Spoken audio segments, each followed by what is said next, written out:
Algerian President Mohamed Boudiaf addressing supporters with what turned out to be his valedictory speech. Amongst his last words were the prescient, "The life of a human being is very short. We're all going to die." Then came the havoc.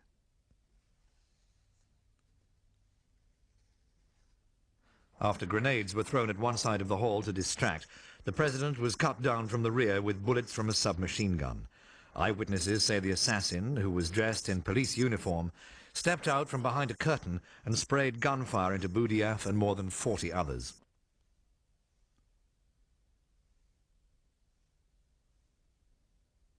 The 73-year-old former hero of Algeria's independence struggle against France had returned from decades of self-imposed exile to head the country's five-man presidential council less than 6 months earlier. His death marks the end of one period of violence and probably the beginning of yet another, in a country struggling to achieve a balance between democracy and Islamic fundamentalism.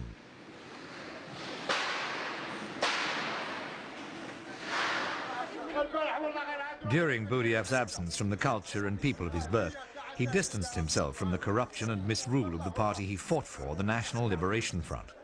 He also missed the riots of the 80s, the subsequent promises for democratic reform, and the birth of the fundamentalist Islamic Salvation Front, FIS, the real political power base of the Algerian people, but one that's been stifled.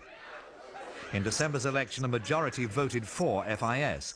However, the results were annulled and a military-dominated junta was appointed instead.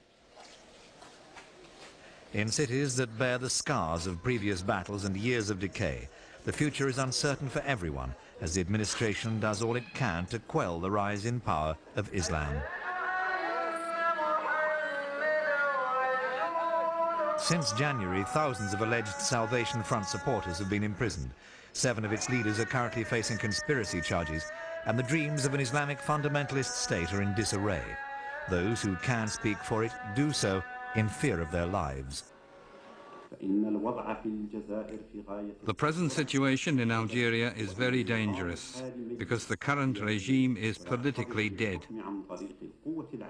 It only exists because it's backed by the military, whose forces are used against the people and effective opposition. Even before Boudiaf's death, the unelected State Council had little popular support. Uncompromising control with security forces, always in high profile, endeavored to keep the lid on a country simmering under a state of emergency. Many blame the middle classes for failing to organize themselves politically and allowing the FIS its electoral success. Some of the better off turned a blind eye when the results were overturned because of their fear of a possible fundamentalist government. So now, in this politically confused and divided state, the military holds the power. The security forces' presence may bring some reassurance to the middle classes, but it also brings a reign of terror to the poor and any organization fighting for democracy. More than 150 are reported to have died so far. Worried by the political threat posed by the mullahs, the government displays its power at the mosques each Friday. In Bab el-Oued, a fundamentalist stronghold, people who usually pray in the streets are too intimidated to do so. The imam's voice no longer reaches them either, silenced by security forces' bullets. The whole of the country is now a big concentration camp in which people are detained haphazardly. The firing of bullets, search operations and mock trials are a habit. The security forces are accountable to no one for their actions against the people, intimidating, killing and torturing. Wanted posters are part of the government crackdown on all those associated with the outlawed FIS. A vast network of police informers is constantly on watch in the streets, forcing its leaders underground.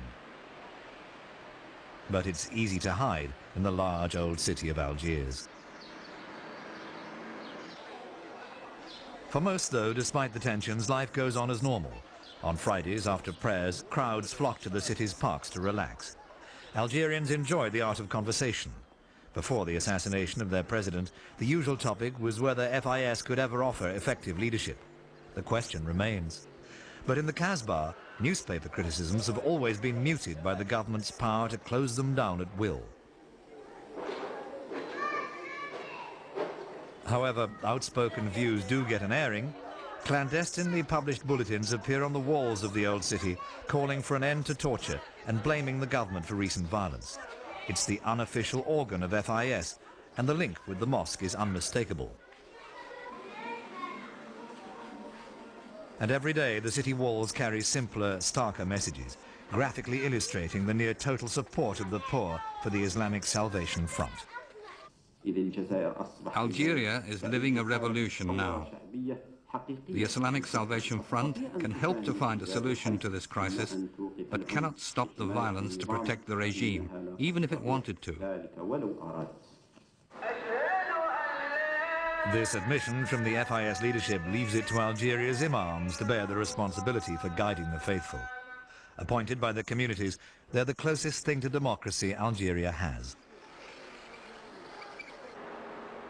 But although there's no official curfew, as the last of the daily prayers comes to a close, the streets quickly empty and tension is high. The harsh nightly security clampdown comes into force. For those who do venture out, the stop and search operations are frequent, and roadblocks aimed at seeking out arms and suspicious characters are commonplace. The symbol of national freedom has ironically become one of oppression as it stands guard over the memorial to the 1.5 million who died liberating their country from the French. However, the future of this troubled nation lies in the hearts and minds of those born since the War of Independence ended. 75% of Algeria's population is under 30. Half of those can't read or write, and unemployment of epidemic proportions has left them with time and energy to burn. They're disenchanted and easy to mobilize for a cause with which they can identify. And while their elders may caution patience and faith, unless the economy is corrected and the repression lifted, the young may yet be caught up in the worst civil strife the country has ever known, if that is the will of Allah.